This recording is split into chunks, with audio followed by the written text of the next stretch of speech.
Recevez mes chaleureuses salutations. C'est toujours un plaisir de vous retrouver sur ce panel parce que aujourd'hui nous allons discuter sur une thématique vraiment très importante.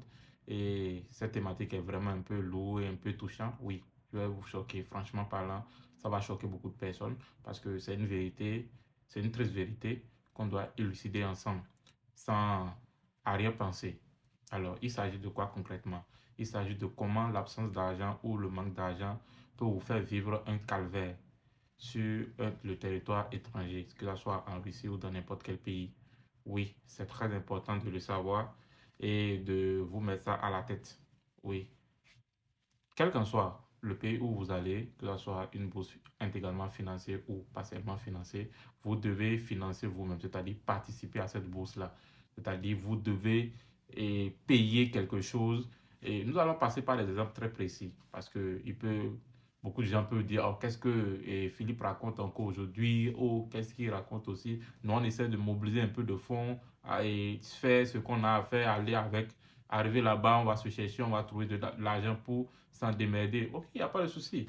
Il n'y a pas de souci. Ça va marcher dans tous les coups. Mais il y a un petit souci à un niveau donné. Il s'agit de quel fonds vous voulez rassembler. Parce que la somme dont vous voulez rassembler doit être au moins plus ou moins pas mal ou un peu conséquent pour pouvoir gérer d'abord toutes les affaires qui sont là. Avant maintenant de prévoir, maintenant vous cherchez sur le territoire comme vous le dites. Parce que il y a déjà beaucoup de choses qui vous attendent déjà sur le territoire où vous allez dépenser de l'argent avant même que vous ne puissiez dire de faire quoi que ce soit. C'est-à-dire dès même le premier jour ou même dès même le pays où vous êtes. Le pays d'origine, vous dépensez déjà de l'argent. Il s'agit de quoi? Apprêter vos valises, acheter les habits d'été, de froid et autres. Et comment on appelle? Et faire les légalisations des documents parce que avant que votre document ne sorte de votre territoire, il faut faire les légalisations des documents, faire les traductions si possible et en langue russe ou bien en langue anglaise, ça dépend du pays où vous allez. Après ça, vous devez payer et faire les validations aussi à l'ambassade. Je vous rappelle que souvent, par exemple, pour la bourse du gouvernement russe, il faut faire la légalisation à la mairie et au niveau du ministère des Affaires étrangères et au niveau de l'ambassade. Donc, ça fait trois légalisations et trois différents prix. Je prends un exemple, le prix de la mairie, c'est peut-être 500 ou 1000 francs. Le prix comment on appelle, du ministère, ça peut être quelque chose de 1000 francs aussi, ou 1500. Et le prix de l'ambassade, ça peut être une légalisation peut coûter quelque chose de 30 000 francs.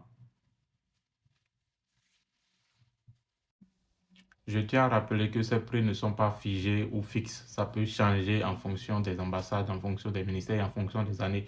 Parce que je parle en fonction de ma période et de ce que moi j'ai eu à faire. Donc c'est en fonction de ça que je parle. Après cette légalisation, cette tracasserie-là, il vous faut aussi faire peut-être l'élaboration même du passeport aussi, c'est aussi de l'argent, vous devez l'élaborer. Après ça, je pense que si je peux m'arrêter là, les petites dépenses sont terminées. C'est possible même payer le billet d'avion pour venir. Si la bourse ne couvre pas le billet d'avion, vous devez payer le billet d'avion pour venir sur le territoire. Donc, et après comment on appelle, ces deux trucs-là, je peux aller un peu loin pour dire que vous avez fini avec les dépenses du pays et que vous prenez vos bagages pour venir sur le territoire d'accueil. Alors, vous prenez vos bagages, vous venez sur le territoire d'accueil, arrivez au niveau du territoire d'accueil et vous êtes arrivé, vous avez payé votre billet d'avion vous-même ou bien ils vous ont octroyé ça gratuitement. Oui, ok. Vous êtes arrivé au niveau de l'ambassade. Celui qui doit venir vous chercher, imaginez si peut-être vous n'êtes pas boursier. Par exemple, l'exemple de la bourse du gouvernement russe, si vous n'êtes pas boursier du pays, c'est-à-dire du côté du Bénin, c'est-à-dire vous êtes boursier seulement du côté de la Russie, ça veut dire que en réalité, entre griffes et indirectement, l'État béninois ne vous connaît pas en tant que boursier de leur côté. Donc ça veut dire que quand vous voulez partir, vous n'avez pas besoin de leur autorisation. Ce n'est pas eux qui vont vous donner le billet d'avion. Vous allez payer votre billet d'avion vous-même. Et vous allez maintenant vous venez peut-être en Russie pour étudier. Alors, vous, quand vous venez, vous descendez sur le territoire, vu que c'est l'État russe, de leur côté seul que vous êtes boursier, l'État ne va pas mettre quelqu'un à votre disposition pour venir vous chercher. Non, ça ne se passe pas comme ça. Si c'est que vous êtes boursier du côté béninois, aussi, ça veut dire que l'État béninois a l'obligation d'amener quelqu'un, une délégation de l'ambassade du Bénin ici pour venir vous chercher. Et là, ils viennent vous chercher. On veille à ce que vous atteignez l'université où vous allez. Sain et sauf que vous trouvez un logement ou bien vous finissez quand même les premières, comment on appelle, formalités jusqu'à intégrer le dortoir universitaire. Parce qu'il faut rappeler que ce n'est pas immédiatement que vous venez que vous avez la chance d'intégrer les dortoirs universitaires. Donc, l'ambassade peut mettre un doyen ou bien un ancien à votre disposition pour vous aider pour ces formalités-là. Alors, si vous n'êtes pas bossé du côté béninois, c'est que ces trucs-là, maintenant, c'est vous-même qui allez gérer ça. Et vous devez chercher votre personne vous-même. Vous devez le payer, peut-être. Si c'est quelqu'un que vous ne connaissez pas, ça veut dire que vous devez le payer pour pouvoir vous gérer. Venez vous accueillir à l'aéroport, vous amener chez vous. Et maintenant, vous payez aussi le transport parce que c'est lui qui est venu vous chercher. Donc, il vous cherche, vous payez le transport, vous rentrez, il vous aide à faire les formalités. Si vous avez la chance, le même jour, vous avez votre doctorat universitaire. Vous ne faites pas de tous ces documents-là et vous devez, avec leur prix, même si possible. Donc, et vous devez déjà vous apprêter et venir avec. C'est comme dans vos pays respectifs, vous avez des documents civils de l'État qui vous montrent que vous êtes de nationalité. Quand vous voulez déposer des concours ou bien vous voulez aller aux examens, vous déposez ces documents-là. C'est vos documents, l'attestation de résidence et comment on appelle. Il y a les documents biométriques au pays que vous faites. Ici aussi, vous faites aussi les mêmes documents, mais pour le titre étranger, parce que vous pouvez rester sur un territoire sans avoir les documents. Vous devez avoir les documents pour dire que vous êtes étranger, que vous avez venu étudier, vous finissez en telle année, vous étudiez dans tel pays et dans telle université et comment on appelle, et vous faites telle filière et que vous avez un enregistrement valide. Il y a tellement de documents à faire qui ne tuent pas d'ailleurs, mais c'est de l'argent. C'est de l'argent. C'est aussi une politique pour eux de gagner un peu d'argent sur les étrangers. On ne peut pas les en vouloir pour cela. Donc, il y a des documents que vous devez faire obligatoirement, prolonger le visa et faire les nouveaux enregistrements, faire des tests médicaux. Vous allez reprendre des tests médicaux. Il y en a tellement de documents que vous devez faire. Et chaque document a son prix. Et en fonction des villes, bien sûr, chaque document a son prix. Donc, toutes ces dépenses-là, la bourse ne prend pas cela en compte. C'est vous-même qui prenez ces dépenses-là en compte. Et vous devez déjà avoir une stratégie bien élaborée, amener de l'argent en conséquence pour ces dépenses, différentes dépenses que je suis en train de dire, parce que la bourse ne prend pas cela en compte. Il y a même un aspect très important, d'autres, vous devez payer peut-être 6 mois de loyer avant qu'on ne vous donne l'autorisation de dormir dans le dortoir, c'est-à-dire vous donner la clé du dortoir. Parce qu'en tant que boursier, vous avez droit à rester dans les dortoirs universitaires. Ce que ça, la bourse vous l'accorde, mais pas gratuitement.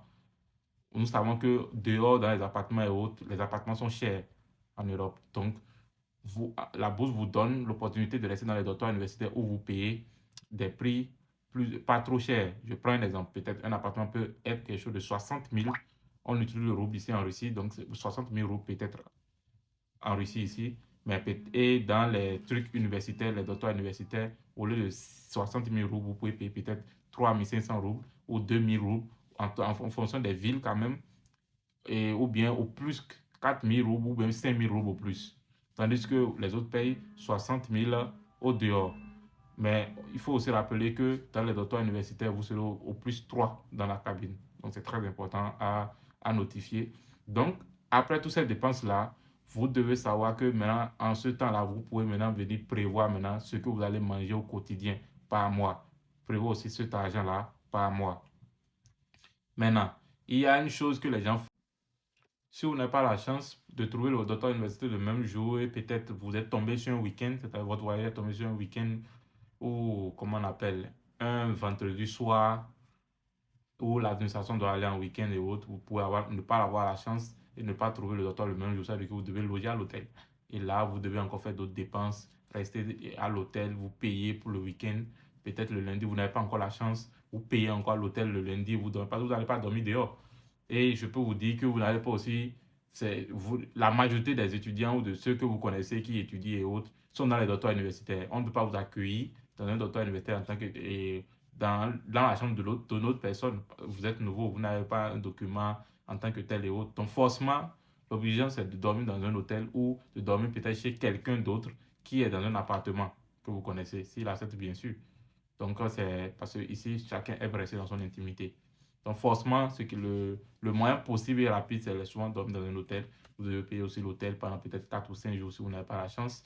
Avant maintenant de faire, comment on appelle, les formalités, de finaliser les formalités et d'avoir les autorisations du doctorat universitaire. Pourquoi ça dure?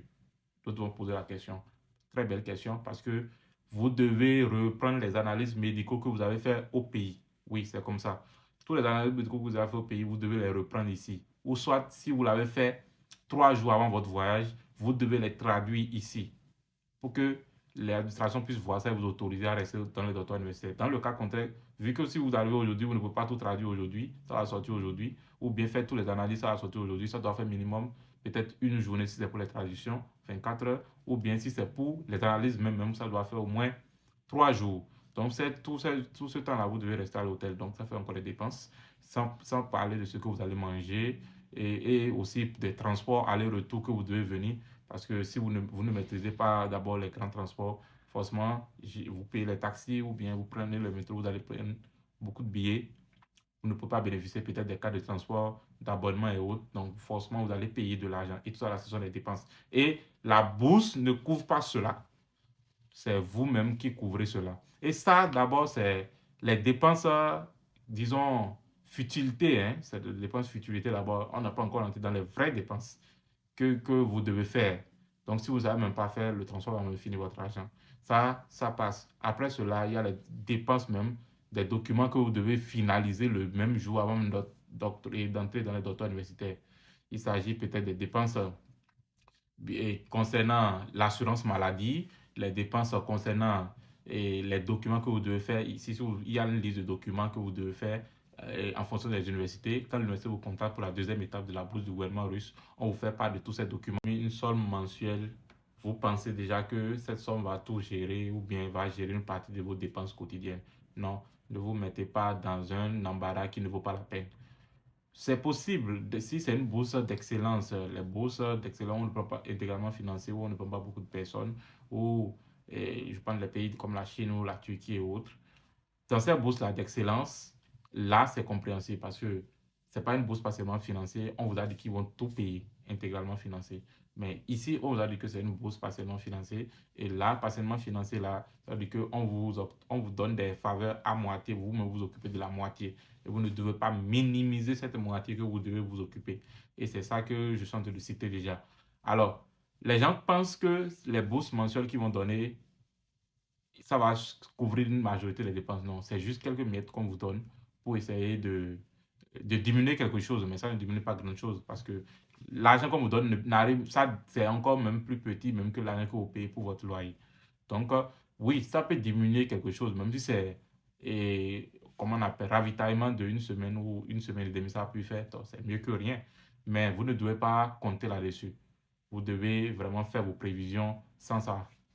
L'argent mensuel doit venir en complément pour dépanner juste. Mais vous ne devez pas faire votre priorité là-dessus.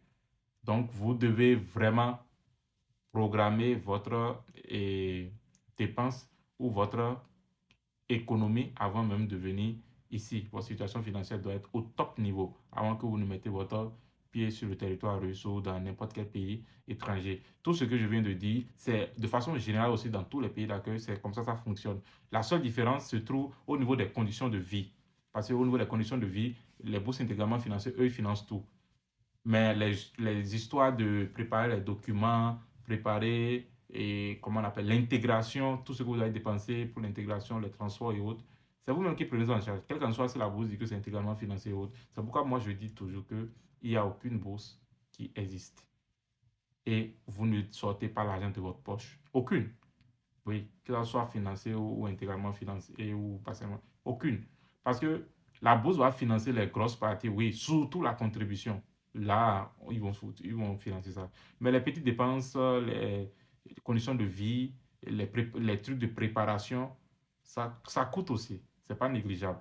Mais vous devez savoir que vous devez prendre ça en compte et vous armer correctement. Parce que si vous venez sur le territoire, surtout les documents possibles à l'étranger, les documents, le gouvernement ne s'amuse pas avec. Ils font trop de contrôles pour les documents. En tant qu'étranger, tu dois avoir tous tes documents à jour. Et pour avoir tous tes documents à jour, il faut les faire, il faut les renouveler et autres. Et tout ça, coûte de l'argent.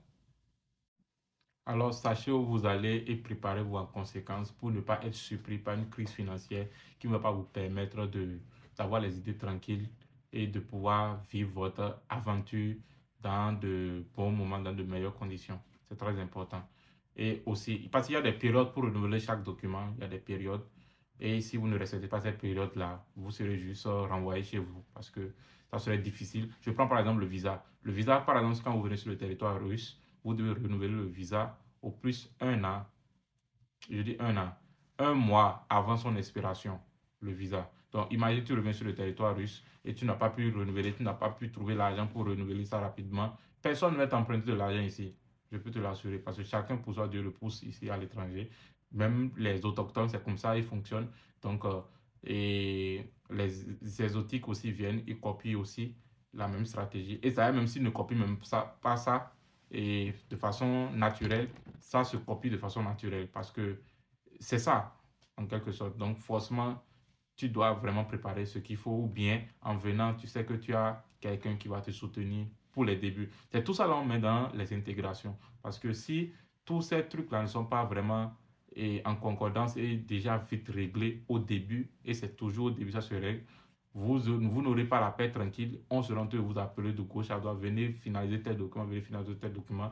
Et vous n'aurez même pas de temps même pour faire les études, vous concentrer peut-être sur l'année de langue, ou vous concentrer sur les études que vous avez venu faire. Et l'intégration devient compliquée.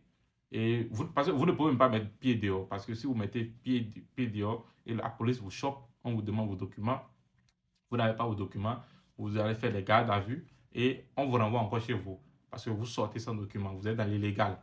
On ne vient pas dans un pays étranger et rester dans l'illégal. C'est pourquoi vous allez voir partout sur Internet ou partout dans les médias, vous voyez ceux qui vivent dans l'illégal, dans les pays occidentaux, comment on les traite et on les renvoie de force chez eux.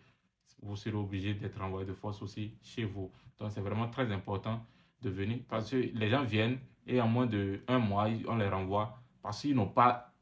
Il y a une procédure, un système qui est en place.